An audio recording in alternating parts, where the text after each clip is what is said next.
नमस्कार, मैं हूं अवधेश और आप देख रहे हैं एबीपी गंगा। आज शुरुआत होगी राजा रानी की उस पंचायत के साथ जो लॉकडाउन के बीच बुलाई गई। पंचायत जो कि खाकी के सामने लगी। कोरोना काल में सोशल डिस्टेंसिंग की धज्जियां उड़ी। किसी को दिखाई नहीं दिया कि उस पंचायत में रेप पीड़िता को भी बुलाया जा रहा, जिसका नाम उजागर करना भी कानून में अपराध है, लेकिन सबके सामने रेप पीड़िता को यहां पर बुलाया गया। राजा है, रानी है और भरी पंचायत में है हंगामे की कहानी।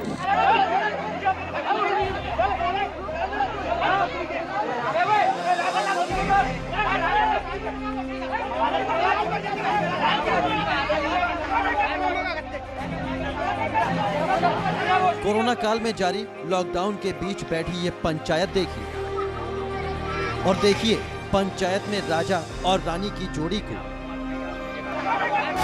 कोरोना के कोहराम के बीच ये पंचायत सजी है आगरा के मनौना गांव में, जहां एक बलात्कार पीड़िता को भी बुलवाया गया है। इसके बयान पर सबसे थोड़ी देर बाद ऐसे जो करना था एफआईआर दर्ज होगी, इसकी मांग करती है।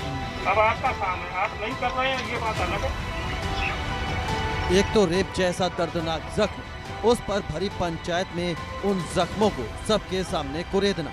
राजा साहब की अदालत में रानी को भी उस बिटिया के दर्द का ख्याल नहीं आया।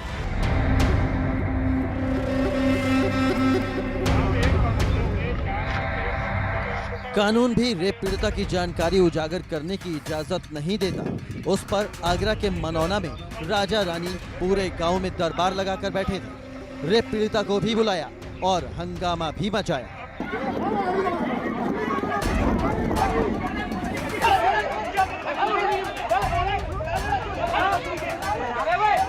कोरोना जैसी खतरनाक बीमारी के कहर के दौरान पंचायत बुलाई गई। पंचायत में रेप पीड़िता को बुलाया गया, सोशल डिस्टेंसिंग की धज्जियां उड़ाई गईं और ये सब हुआ पूर्व मंत्री अरी दमन और उनकी पत्नी यानी विधायक पक्षालिका सिंह के दरबार में। और क्या हो सकता है, कुछ हो ही नहीं सकता।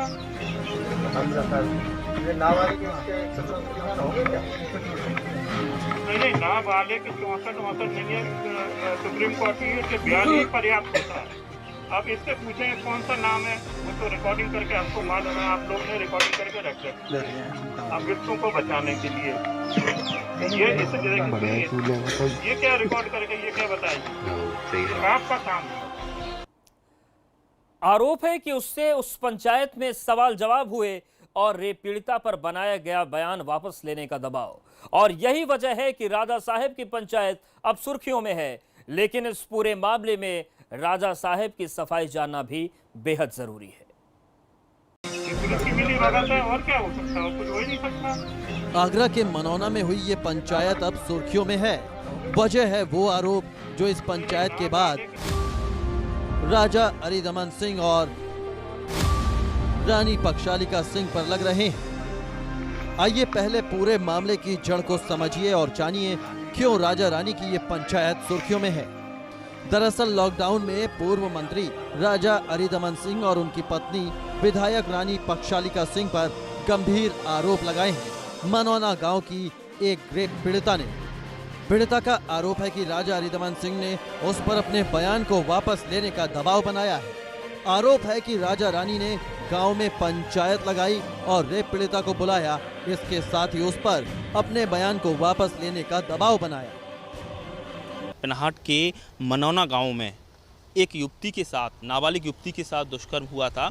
उसमें बधावर राजघराने से ताल्लुक़ रखने वाले और कई सरकार में मंत्री रह चुके अरिदमन सिंह और उनकी पत्नी जो बाहर से विधायक हैं पक्षालिका सिंह, वो उस नाबालिग युवती के परिवार पर राजीनामे का दबाव बना रहे हैं। तारीख को वो पूरे दलबल के साथ वहां पहुंचे थे और लॉकडाउन उल्लंघन को लेकर इस पर कुछ लोगों के खिलाफ, जो राजा के समर्थक हैं अरिदमन सिंह के, उनके खिलाफ मुकदमा भी पंजीकृत हुआ है। लेकिन जिस तरीके से नाबालिग युवती ने वीडियो वायरल करके सनसनी फैला दी और ये चेतावनी दी कि अगर उसके साथ न्याय नहीं हुआ तो 8 दिन में वो परिवार समेत आत्मदाह कर लेगी।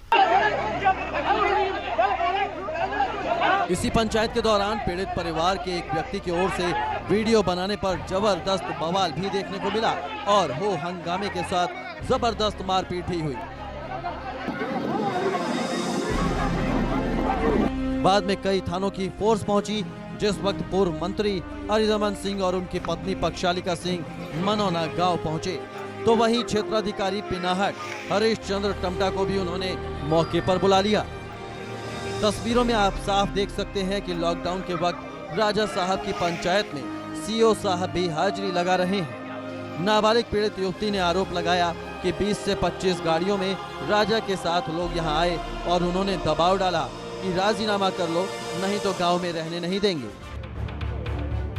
इस पूरे मामले में पूर्व मंत्री अरिदमन सिंह की सफाई भी सामने आई है। राजा साहब ने सारे आरोपों को खारिज करते हुए इसे विरोधियों की साजिश बताया है। उनका कहना है कि वो लड़की की मदद के लिए ही गांव पहुंचे थे। देखिए, मैं तो यह मानता हूँ कि इसमें एक षड्यंत्र है, साथ साथ पुलिस की संलिप्तता है, लोकल पुलिस की संलिप्तता है। तो जो शुरू से जिस दिन से ये घटना घटी, हम लोग पुलिस के संपर्क में, नीचे से ऊपर तक एसओ से सीओ से एसएसपी एसपीआर संबंध में, तो और ये मांग करते चले आ रहे हैं कि इन पे कार्रवाई क्यों नहीं हुई। तो हर टाइम ये मिलता है कि जब लड़की बयान देगी तब करेगी। लड़की का बयान क्यों है? जब आप एक आदमी अरेस्ट हो चुका, वो नामजद है, उनके साथ 3 अज्ञात हैं, तो जो अज्ञात है जिससे अगर कड़ाई से इंटरोगेशन उसी से वो होता तो पुलिस को वो नाम नहीं बताता।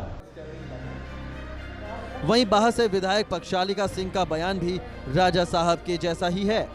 तो कुशवाहा समाज हमारे पास आया था कहने के लिए कि बार बार हम लोग के साथ ही हो रहा है और हम लोग को न्याय क्यों नहीं मिल रहा है, ना पुलिस सुन रही है, ना कोई हमारे लिए कार्रवाई कुछ कर रहा है।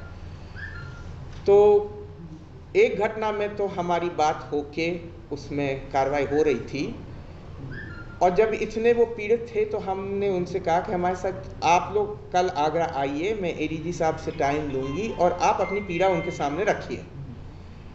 आए थे हम लोग, एडीजी साहब के पास गए, उन लोगों ने अपनी पीड़ा रखी। एडीजी साहब ने उनको आश्वासन दिया कि दोनों घटना जो बा में हुआ है, जो पिनाट में हुआ है, दोनों में वो कार्रवाई करवाएंगे। सुना आपने, पक्षालिका सिंह का कहना है कि उनके पास कुछ लोग आए थे। पक्षालिका सिंह के मुताबिक वो पीड़ित परिवार के ही लोग थे, लेकिन शायद लॉकडाउन के दौरान हुई इस पंचायत और सोशल डिस्टेंसिंग को लेकर उनके पास भी कोई जवाब नहीं है। उधर सीओ साहब की मौजूदगी में लॉकडाउन की धज्जियां उड़ाने को लेकर पुलिस भी कटघरे में है। इस पूरे मामले में ये भी जानना जरूरी है कि मामला क्या है। वारदात 13 मई की है, जब पिनाहट के गांव में 13 वर्षीय एक किशोरी को गांव के ही कुछ दबंग घर से उठा ले गए। इसके बाद इन दबंगों ने युवती के साथ दुष्कर्म किया। आरोपियों में एक को तो जेल भेज दिया गया, जबकि बाकी खुलेआम घूम रहे हैं।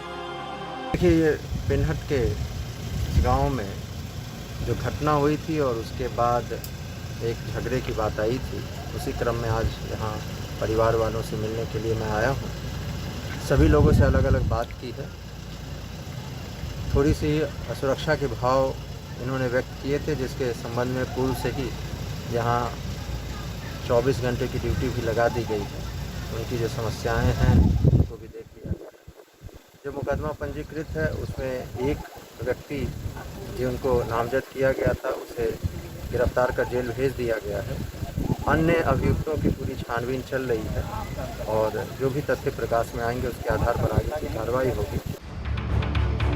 ऐसे में अभी तक युवती के साथ दुष्कर्म करने वाले 3 लोगों को पुलिस पकड़ नहीं पाई है। वहीं सवाल ये भी उठता है कि आखिर ऐसी क्या मजबूरी रही कि पूर्व मंत्री लॉकडाउन की धज्जियां उड़ाते हुए खुद ही जज बनकर पीड़ित युवती के गांव पहुंच गए।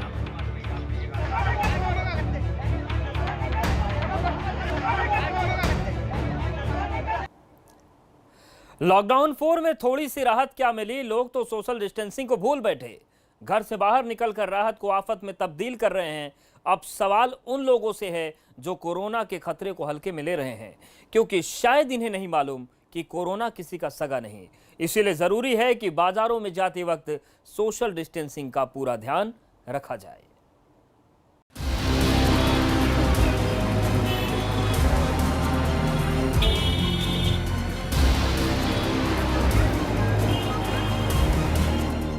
कोरोना काल में इतनी भीड़, लॉकडाउन की रियायत में भूले कोरोना संक्रमण का खतरा। ऐसे कैसे कोरोना को हराएगा इंडिया?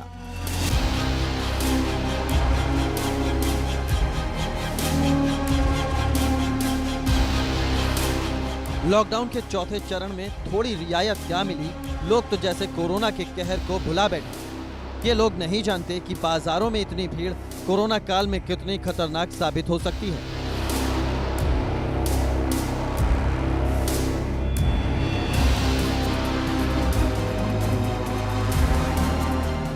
तस्वीरें बरेली की हैं, जहां कोरोना के बढ़ते मरीजों की संख्या के बावजूद बाजारों में ईद की खरीदारी के लिए लोगों की भीड़ उमड़ पड़ी है।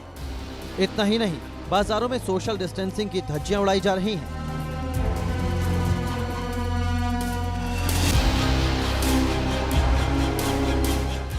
बाजार में बेतहाशा भीड़ की तस्वीरें बरेली के सैलानी और किला बाजार की हैं, जहां ईद को लेकर लोगों की भीड़ कोरोना को दावत दे रही है। एक एक दुकान पर कई सारे लोग खरीदारी कर रहे हैं। लोगों में कोरोना का बिल्कुल खौफ नहीं दिखाई दे रहा है, न ही लोग सोशल डिस्टेंसिंग का पालन करते दिख रहे हैं। जबकि बरेली में बीती रात ही 9 लोगों में कोरोना की पुष्टि हुई है। यहाँ का बाजार का हाल दिखाते हैं। बाजार में आप देख सकते हैं फिलहाल काफ़ी भीड़ नज़र आ रही है। ज़्यादातर लोग मास्क लगाए हुए हैं, लेकिन अगर सोशल डिस्टेंसिंग की बात की जाए तो उसका पालन होता नहीं दिखाई पड़ रहा है। एक एक बाइक पे 2-2, 3-3 लोग सवार हैं, जबकि आदेश ये है कि एक बाइक पर। भैया ये बताओ, मास्क क्यों नहीं लगाया तुमने? 2 लोग कैसे सवार हो बाइक पर? कोई जवाब नहीं है इनके पास। ऐसे ही हम और लोगों से बात करेंगे, आपको दिखाएंगे क्या माहौल है, और लोगों से बात करते हैं। एक ये सामने दुकान देखेंगे आप, छोटी सी दुकान है। यहाँ पर चाहिए कि सोशल डिस्टेंसिंग का पालन होना चाहिए था, लेकिन सोशल डिस्टेंसिंग का पालन नहीं हो रहा है। आप देख सकते हैं, क्योंकि ये जो संक्रमण है, इसकी सबसे बड़ी बात यह है कि संक्रमण एक दूसरे से एक व्यक्ति में जाता है, तो इसलिए सोशल डिस्टेंसिंग जरूरी। भैया ये बताइए, सोशल डिस्टेंसिंग नहीं हो रही है? भाई छोटी दुकान है तो इसलिए थोड़ी प्रॉब्लम हो जा रही है। सोशल डिस्टेंस करवा रहे हैं, वैसे तो हो रहा है। बाजार में दुकानों पर खूब भीड़ उमड़ पड़ी है। सोशल डिस्टेंसिंग का कोई पालन नहीं हो रहा है और बाजारों से पुलिस नदारद है। दुकानदार बिना मास्क के और दुकानदारी कर रहे हैं, उनकी दुकानों को बंद करने के लिए कहा गया है। बहुत ही ख़राब बात है। जब सब लोग लगाए हुए हैं तो अनावश्यक बैठ के बिना मास्क के खुद भी परेशान होंगे, जो उनका कस्टमर आएगा वो भी परेशान होगा। दूसरा ये है कि जगह जगह पुलिस, वैसे तो इस समय बहुत धूप है, लेकिन सबको आदेश है कि वो बाहर निकल के सड़कों पे कम से कम 2 पहिया और 4 पहिया वाहन पे जो लोग जा रहे हैं, महिला अगर जा रही है, पिलियन राइडर है तो उसको कोई बात नहीं है, लेकिन 2 पुरुष अगर जा रहे हैं तो उनको रोक लें और उनका चालान करें। एक ही आदमी अलाउड है और 4 पहिया वाहन में ड्राइवर को मिला के कुल 3 लोग ही रह सकते हैं।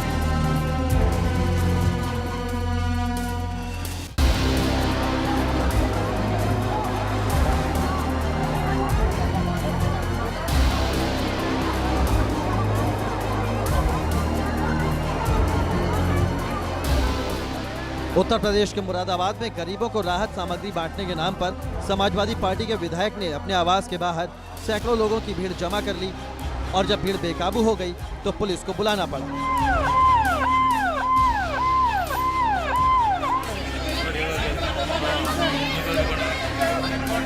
कोरोना काल की ये तस्वीरें खौफ पैदा करने वाली हैं। इस भीड़ में छीना झपटी और मारपीट तक हो गई।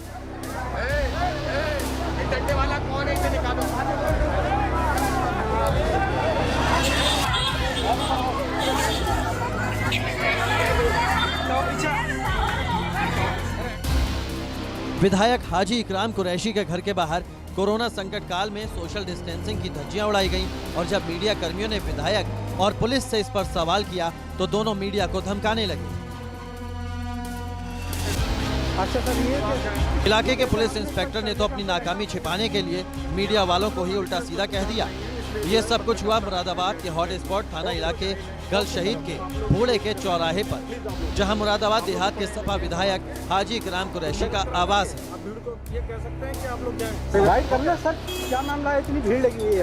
आप लोगों ने भीड़ लगा रखी है। अच्छा, हमने कैसे? आपके पास ड्राइविंग लाइसेंस नहीं है। अच्छा सर, ये कैसे आपने स्पष्ट कर दिया कि हम पे लाइसेंस? आप लोग जाएं। यहाँ पर आप लोग अधिकृत पत्रकार नहीं है, इसलिए जो है पत्रकारिता न करें, रेड जोन है। ये तो जाहिल है। Okay sir, okay. आप लोग भी यही कर रहे हैं हरकतें। प्लीज आप लोग को पढ़े लिखे हैं, समाज के कुछ मदद करा देंगे। आप भीड़ को ये कह सकते हैं कि आप लोग जाएं। सर, हमें कोई पावर नहीं है भीड़ को। नहीं, आपको हम दे रहे हैं पावर।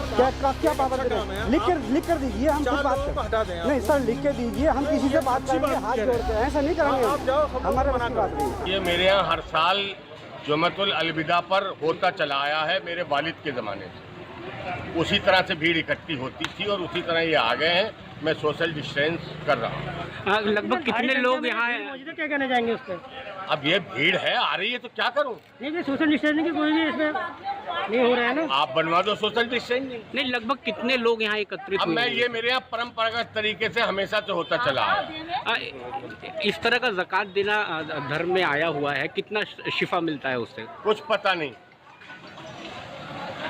ये जो होता चला आया उसी तरह से भीड़ इकट्ठी हो गई है और मैं इसे कंट्रोल कर रहा हूँ और सोशल डिस्टेंस बना रहा हूँ। बिल्कुल। भीड़ जमा करने वाले विधायक हाजी इकराम कुरैशी ने ना तो खुद मास्क लगा रखा था और ना ही सोशल डिस्टेंसिंग का कोई ख्याल रखा। जब भीड़ बेकाबू हो गई तो उसे उसके हाल पर छोड़ दिया गया और यहाँ घंटों ये भीड़ हंगामा करती रही। ऐसे में सवाल यह है कि जिन पर लॉकडाउन का पालन कराने की जिम्मेदारी है, जब वही विधायक के दबाव में काम करेंगे तो फिर कैसे कोरोना संक्रमण फैलने से रुकेगा? Bureau report, ABP Ganga. और यहाँ पर वक्त एक छोटे से ब्रेक का है, फौरन हाजिर होते हैं।